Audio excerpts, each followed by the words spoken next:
Assalamualaikum warahmatullahi wabarakatuh. Rahayu Rahayu Sagung Dumadi. Jalan Setapak Syekh Siti Jenar, ditulis oleh Iswara N. Raditya, 28 November 2017.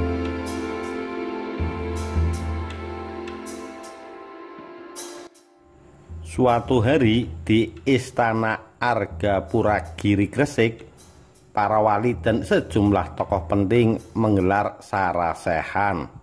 Telah hadir Sunan Bonang, Sunan Kalijaga, Sunan Ampel, Sunan Kudus, Tan Gowat alias Syekh Bonang, Pangeran Palembang, Panembahan Madura, hingga Syekh Lemah Abang. Masing-masing hadirin bergantian memaparkan pengetahuan dan pemahaman mereka tentang agama atau hal-hal lainnya. Saat tiba giliran Syekh Lemah Abang, ia berucap dengan mantap, menyembah Allah dengan bersujud beserta ruku-rukunya pada dasarnya sama dengan Allah, baik yang menyembah maupun yang disembah. Dengan demikian, hambalah yang berkuasa, dan yang menghukum pun hamba juga. Kata-kata itu membuat forum riuh seketika. Beberapa orang menuding Syekh Lemah Abang berdosa besar karena menyamakan dirinya dengan Tuhan. Banyak pula yang menyebutnya keblinger, terlalu jauh dalam memaknai tasawuf. Syekh Lemah Abang tetap tenang. Dengan kalem ia menjawab segala tudingan yang diarahkan kepadanya itu. Biar jauh tapi benar, sementara yang dekat belum tentu benar. Suasana kembali ramai. Beberapa wali memperingatkan bahwa pemikiran Syekh Siti Jenar itu bisa berdampak hukuman mati karena melenceng dari Islam. Pandangan Syekh Siti Jenar dianggap mengancam proses tumbuh kembang Islam yang sedang subur-suburnya di Jawa selepas runtuhnya Majapahit itu. Apalagi Syekh Siti Jenar punya banyak murid dan pengikut yang beberapa di antaranya cukup berpengaruh. Sosok sufi yang memantik kontroversi di kalangan wali songo dan kaum ulama serta tokoh-tokoh penting dalam pusaran kekuasaan di pusat peradaban Jawa itulah yang juga dikenal dengan nama Syekh Siti Jenar. Keberadaan Syekh Siti Jenar secara fisik masih menjadi perdebatan. Lokasi di mana jasadnya dikebumikan setelah dihukum penggal pada masa-masa akhir kepemimpinan Raden Patah pada tahun 1475 sampai 1518. Selaku penguasa Demak pun masih simpang siur. Yang menjadi pegangan bahwa Syekh Siti Jenar memang pernah hadir dan berperan penting adalah peninggalan ajarannya yang disebut pupuh atau ajaran budi pekerti. Beberapa sumber lama berupa babad maupun serat merekam apa saja yang dipelajari, diyakini, dan dijalankan Syekh Siti Jenar yang dianggap sesat itu. Syekh Siti Jenar diyakini berasal dari Persia atau Iran. Lahir sekitar 1404 Masehi. Ia berguru kepada ayahnya Sayyid Saleh yang dikenal sebagai ahli tafsir kitab suci. Jenar sudah hafal Al-Quran sejak usia 12 tahun. Dirunut dari silsilah, para pengikutnya yakin bahwa Syekh Siti Jenar keturunan langsung Nabi Muhammad melalui jalur Siti Fatimah dan Ali bin Abi Thalib. Pada usia 17 tahun, Jenar tiba di Kepulauan Nusantara, mengikuti ayahnya berdagang sekaligus berdakwah di Malaka. Ayah Jenar lalu diangkat sebagai mufti atau ulama yang berwenang menafsirkan kitab dan memberikan fatwa kepada umat. oleh penguasa Kesultanan Malaka saat itu, yakni Sultan Iskandar Shah pada tahun 1414 sampai 1424. Setelah Sultan Iskandar Shah meninggal dunia, Sayyid Saleh pindah ke Cirebon pada tahun 1425 dan dipercaya sebagai penasehat agama kesultanan di sana bersama Maulana Malik Ibrahim atau yang kelak dikenal sebagai Sunan Gresik. Sayyid Saleh wafat di Cirebon. Jenar pun ditunjuk sebagai penerusnya. Inilah mengapa Abdul Munir Mulkan dalam buku Syekh Siti Jenar Pergumulan Islam Jawa menyebut Jenar merupakan keturunan bangsawan Cirebon sebelum datang ke Demak.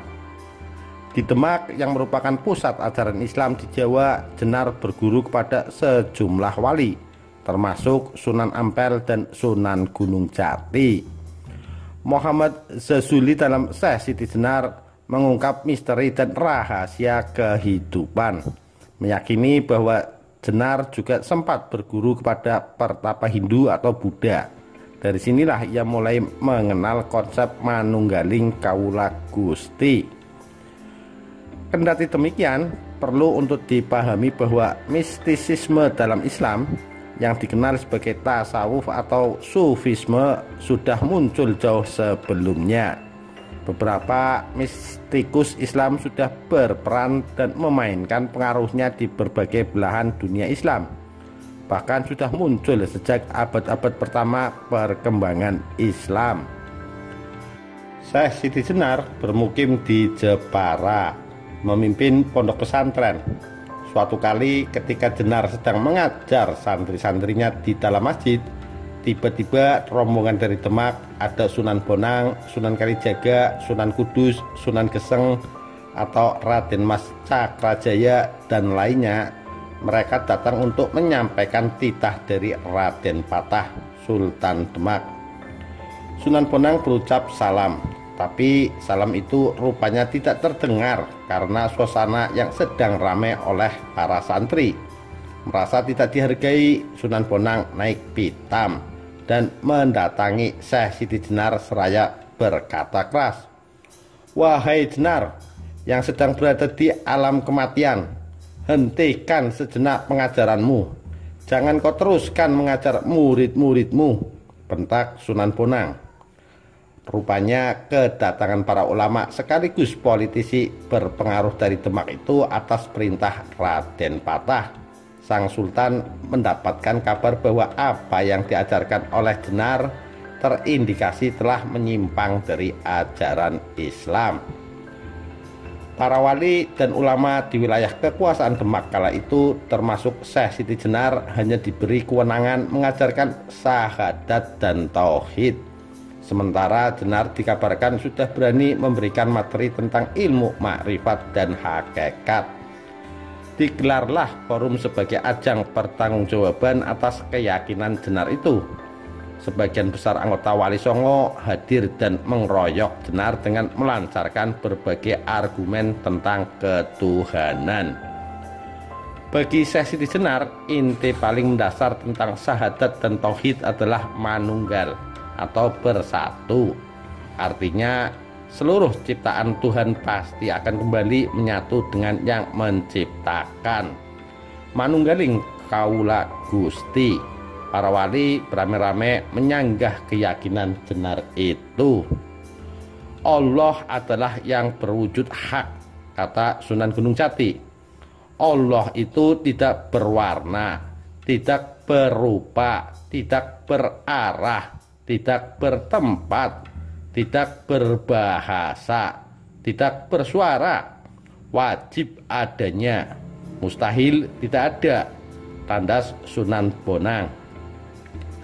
Allah itu adalah jauhnya tanpa batas, dekatnya tanpa rabaan. Imbuh Sunan Giri. Allah itu adalah seumpama atau dalang, memainkan wayang. Sambung Sunan Kalijaga. Sebagai penegas sekaligus sabda pamungkas, Sunan Kudus mengatakan, Adapun Allah itu tidak bersekutu dengan sesama manusia. Namun Syekh Siti Jenar tetap bertahan dengan keyakinannya. Tak usah kebanyakan teori semu. Sesungguhnya ingsun atau saya inilah Allah. Nyata ingsun yang sejati, balasnya.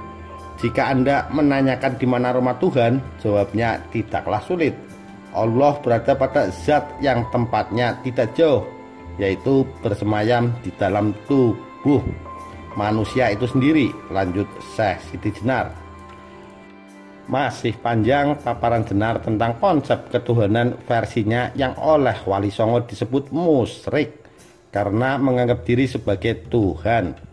Jenar sebenarnya hanya ingin meyakinkan bahwa manusia dan Sang Pencipta suatu saat akan bertemu dan bersatu. Dan forum diskusi itu pun beralih fungsi menjadi persidangan. Dengan suara bulat memutuskan bahwa Syekh Siti Jenar harus diproses hukum. Kemungkinan besar hukuman mati. Vonus mati dijatuhkan kepada Syekh Siti Jenar dalam sidang para wali yang dipergelarkan di Cirebon. Belum dapat dipastikan kapan tepatnya nyawa Jenar dipungkasi.